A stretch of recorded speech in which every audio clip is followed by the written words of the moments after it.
From ancient fertilizer methods in Zimbabwe to new greenhouse technology in Somalia, farmers across the heavily agriculture-reliant African continent are looking to the past and future to respond to climate change.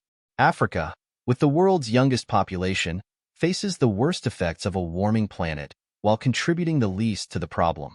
Farmers are scrambling to make sure the booming population is fed.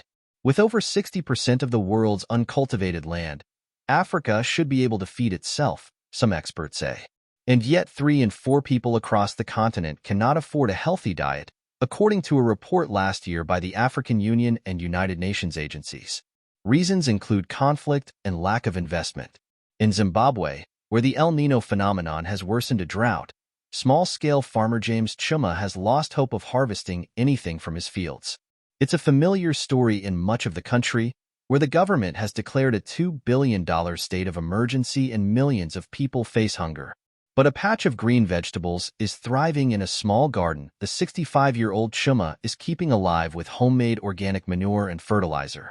Previously discarded items have again become priceless. This is how our fathers and forefathers used to feed the earth and themselves before the introduction of chemicals and inorganic fertilizers, Chuma said. He applies livestock droppings, grass, plant residue, remains of small animals, tree leaves and bark, food scraps, and other biodegradable items like paper. Even the bones of animals that are dying in increasing numbers due to the drought are burned before being crushed into ash for their calcium. Climate change is compounding much of sub-Saharan Africa's long-standing problem of poor soil fertility, said Wundern Jezimana, an associate professor of crop science at Zimbabwe's Marandra University of Agricultural Sciences and Technology. The combination is forcing people to relook at how things were done in the past, like nutrient recycling, but also blending these with modern methods, said Jezimana, whose institution is researching the combination of traditional practices with new technologies. Apart from being rich in nitrogen, organic fertilizers help increase the soil's carbon and ability to retain moisture, Jezimana said. Even if a farmer puts synthetic fertilizer into the soil, they are likely to suffer the consequences of poor moisture as long as there is a drought, he said. Other moves to traditional practices are underway. Drought-resistant millets, sorghum and legumes, staples until the early 20th century when they were overtaken by exotic white corn, have been taking up more land space in recent years. Leaves of drought-resistant plants that were once a regular dish before being cast off as weeds are returning to dinner tables. They even appear on elite supermarket shelves and are served at classy restaurants, as are millet and sorghum. This could create markets for the crops even beyond drought years, Jezimana said. A greenhouse revolution in Somalia.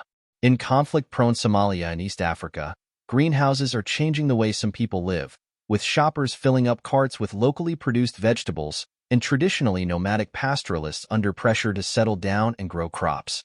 They are organic, fresh, and healthy, shopper Sukti Hassan said in the capital, Mogadishu. Knowing that they come from our local farms makes us feel secure. Her new shopping experience is a sign of relative calm after 3 decades of conflict and the climate shocks of drought and flooding. Urban customers are now assured of year-round supplies, with more than 250 greenhouses dotted across Mogadishu and its outskirts producing fruit and vegetables. It is a huge leap. In the past, even basic vegetables like cucumbers and tomatoes were imported, causing logistical problems and added expenses, said Somalia's Minister of Youth and Sports, Mohammed Bar. The greenhouses also create employment in a country where about 75% of the population is people under 30 years old, many of them jobless. About 15 kilometers, 9 miles, from the capital, Mohammed Mahdi, an agriculture graduate, inspected produce in a greenhouse where he works. Given the high unemployment rate, we are grateful for the chance to work in our chosen field of expertise, the 25-year-old said. Meanwhile, some pastoralist herders are being forced to change their traditional ways after watching livestock die by the thousands. Transitioning to greenhouse farming provides pastoralists with a more resilient and sustainable livelihood option, said Mohammed Okash, director of the Institute of Climate and Environment at Simad University in Mogadishu. He called for larger investments in smart farming to combat food insecurity. A more resilient bean in Kenya.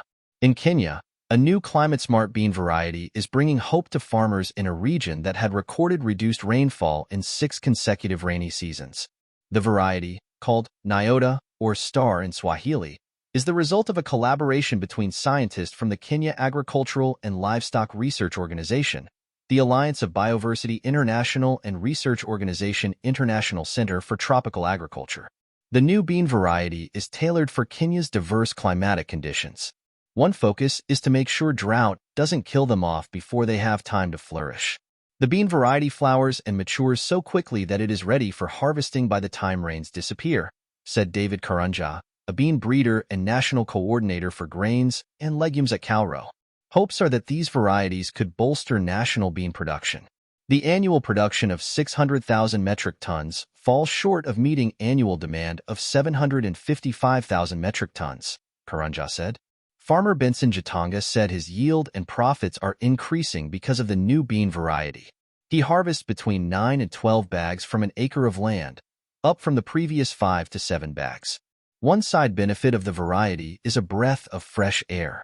Customers particularly appreciate its qualities, as it boasts low flatulence levels, making it an appealing choice, Jatanga said.